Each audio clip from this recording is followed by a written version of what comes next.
रूप, यौवन और संपत्ति तीनों यदि किसी व्यक्ति के साथ हो तो बड़ा भय रहता है। भय किसका रहता है?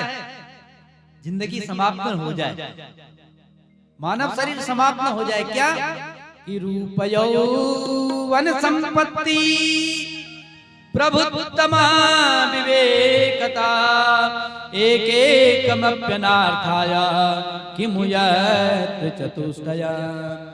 रूप, यौवन, संपत्ति और चौथा लग गया पद।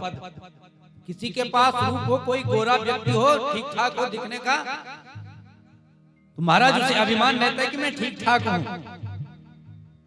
जो भी जब मैं मोहल्ले से निकलता हूं, आजू बाजू वाले मुझे देखते हैं, रूप का अभिमान आ जाता है। दूसरा, रूप के साथ साथ जवानी, सुंदर दिखने का हो और जवानी हो। और तीसरा क्या कहा? संपत्ति, दिखने का भी बढ़िया हो, जवानी भी हो और धनाढ्य परिवार का भी हो। और यदि अभिमान आ गया तो क्या होता है?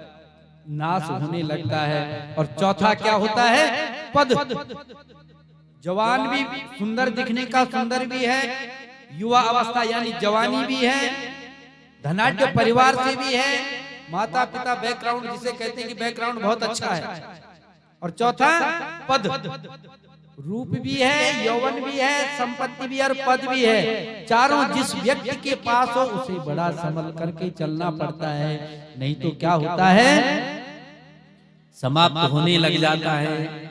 द्वारकाधीश प्रभु कहते हैं चारों तुम्हारे पास हैं, और यदि जिस व्यक्ति के पास यह चारों हैं और उन्हें मद न आए, अभिमान न आए, क्या यह हो सकता है? कहाँ कब मद नहीं आएगा?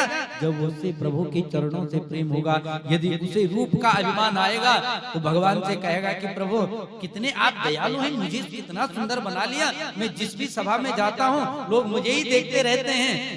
यौवन, युवा, इतनी पर्सनालिटी आपने मेरी बनाई, मैं जहां भी जाता हूं लोग देखते हैं कि कहां का होगा यह व्यक्ति। और संपत्ति, जब मैं कहीं भी दान धर्म दया का कोई भी कार्य करता हूं लोग मुझे देखते हैं कि न जाने कितना धनाढ्य परिवार है, हमारे पास भी रहता तो हम भी कुछ दान धर्म दया करते। और चौथा पद भी है।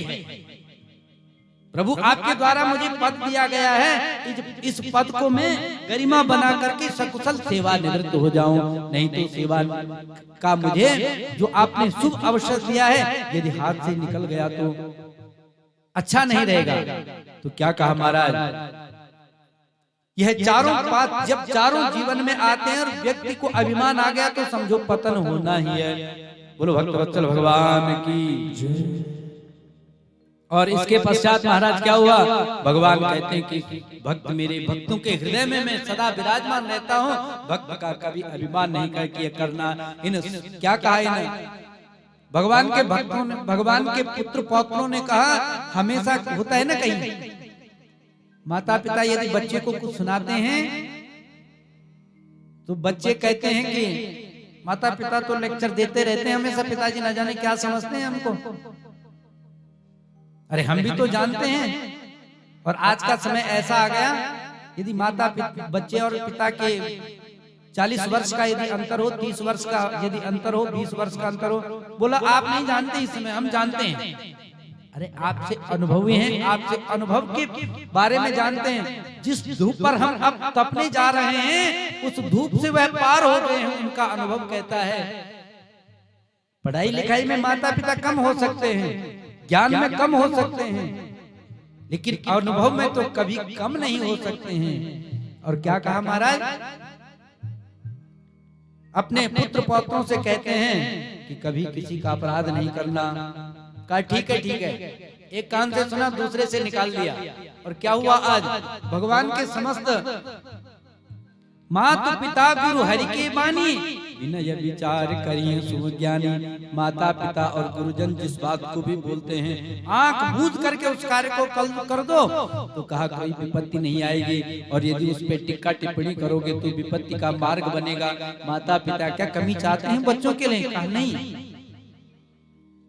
अपने सुख सुविधाओं में कटौती करने के पश्चात माता पिता अपने बच्चों को चाहते हैं कि यह मेरे से आगे बढ़े, गुरु चाहता है कि यह मेरे से आगे बढ़े। तो कहा कभी किसी का अपराध नहीं करना, और जाको प्रभु दारुण दुख दे ताकि मत पहले हर ले, दुख देना था। क्या हुआ, भगवान के पुत्र पौत्रों ने कहा देखते हैं, थोड़ा आजमाते हैं क्या करते हैं। इन बच्चों ने क्या किया, जामवती का पुत्र सांब है, भगवान का दूसरा विवाह जामवंत की पुत्री जामवती से हुआ था। जामवती का पुत्र का नाम है सांब। इन्होंने क्या किया, भगवान के पुत्र पौत्रों ने जामवती के पुत्र सांब को क्या पहना दिया, कंबल पहना दिया, कपड़े पहना दिए, और बड़े बड़े अमलात्मा संत बैठे हैं उनके कक्ष में प्रवेश किया। महाराज बोलो भक्तवत्सल भगवान की। उनके कक्ष में जैसे ही प्रवेश किया, कहा महाराज हमने तो आपकी अनंत महिमा सुनी है, लेकिन हमें मालूम है कि आप दिव्य दृष्टिधारी हैं, यह हमारी भाभी है, यह इस समय गर्भवती है। हम जानना चाहते हैं इसके गर्भ से बालक का जन्म होगा कि बालिका का गर्भ होगा। बड़े बड़े अमलात्मा संत बैठे हैं। और क्या हुआ महाराज, बड़े बड़े संत अमलात्मा विमलात्मा संत भृगु वशिष्ठ च्यवन गौतम, जिन्होंने लाखों हजारों वर्षों तक तप किया, जिनको एक दृष्टि भी पड़ जाए तो वह स्थान पवित्र और रमणीय हो जाता है। कहा क्या तुम हमारी परीक्षा लेने के लिए आए हो, यानी तुम्हारा विनाश होने वाला है। और आज तक जिसने भी गुरु की परीक्षा ली कभी उत्तीर्ण नहीं हो पाया। शिष्य कितना भी जानकार हो, लेकिन यदि गुरु की परीक्षा लेने का क्षमता रखता हो तो कभी वह सन्मार्ग को नहीं जा सकता, पतन होने वाला है। समझो भगवान के बाल बच्चों को पुत्र पौत्रों को पता नहीं कि हमारे ही वंश का विनाश आने का समय आ गया है। इन्होंने क्या किया, जामवती पुत्र सांब ने सांब को स्त्री का स्वरूप बनाया, साड़ी पहनाई, कंबल उड़ाया। महाराज हम जानना चाहते हैं कि आप त्रिलोकदर्शी हैं, बड़े दिव्य दृष्टि वाले हैं, इसके गर्भ में बालक है या बालिका है, हम श्रवण करना चाहते हैं, हम सुनना चाहते हैं। इन दिव्य दृष्टि संतों ने कहा न बालक है न बालिका है, तुम हमारी परीक्षा लेने के लिए आए हो, लेकिन तुम परीक्षा लेने के लिए आए हो, इसके गर्भ में यह तो पुत्र है, यह तो पुत्र है, बालक है, तुमने इसको स्त्री का स्वरूप बनाया, न बालक होगा न बालिका होगी, एक लोहे का मुसल होगा और वही तुम्हारा मृत्यु का कारण बनेगा। कर कर कांपने लगे, हमारे अपराध को क्षमा करो, क्षमा करो। महाराज उग्रसेन महाराज को सारी बात बता दी। कहा घर में पिता से नहीं बताएंगे, डरते हैं, भयभीत होते हैं, यदि बता लिया तो कहा न जाने क्या क्या हो जाएगा, घर में कहा सुनी हो जाएगी। बताया नहीं, उग्रसेन जी को बताया महाराज ऐसे ऐसे श्रापित हो गया है, मिल गया है, क्या किया जाए, कैसे हम इस श्राप से मुक्त हो जाएंगे। उग्रसेन ने कहा ऐसा काम करते हैं, उस लोहे को पीस देते हैं। जैसे उस लोहे को पीसा और पीस करके कहा समुद्र में फेंक देते हैं, किसी को भनक भी नहीं लगेगी। लेकिन उससे क्या हुआ, वह संतों का क्या था, वह संतों का श्राप था, उससे एरिका नाम की घास उत्पन्न हो गई। पहले पीसा पीसा पीसा और समुद्र में फेंक दिया, एक थोड़ा सा तिल भर एक लोहे का टुकड़ा रह गया, उसे भी समुद्र में फेंक दिया। और जो वह पीसा हुआ था लोहे का, उससे एरिका नाम की घास उत्पन्न हो गई। आपने देखा होगा गंगा यमुना के किनारे भी रहती है घास, ऐसे उखाड़ो तो हाथ कट जाता है, उसको एरिका कहते हैं। एरिका घास नाम उत्पन्न हुआ।